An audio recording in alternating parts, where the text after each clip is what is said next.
George Higbee, the antique nomad, has traveled from Oregon to Ohio for one thing: the love of the history of Fenton art glass scene in Marietta. Karan Alston has more. George Higbee, the antique nomad, made his way to Marietta for one reason. We are all here to celebrate Fenton glass and the things that were made here in the Ohio, West Virginia area. The history and tradition of glass art in Ohio and West Virginia is why conventions like Rosie's convention attract so many people, such as Higbee.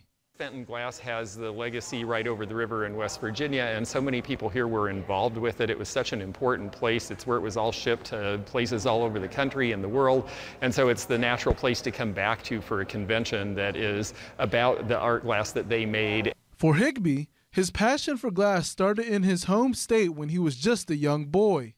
Well, I got started in it because the Northwest, where I'm from originally, the Seattle area, is really big into art glass because of Chihuly and the Pilchuck School and all of that.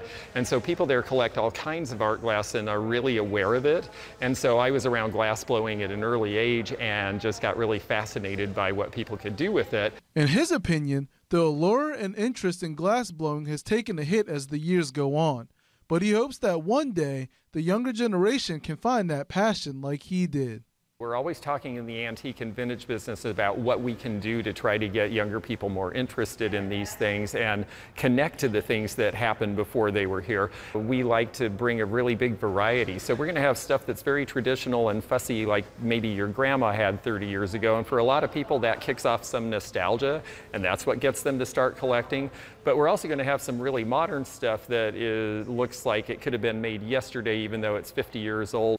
The antique nomad says conventions such as Rosie's convention could be the beginning of a glass art boom in the MOV.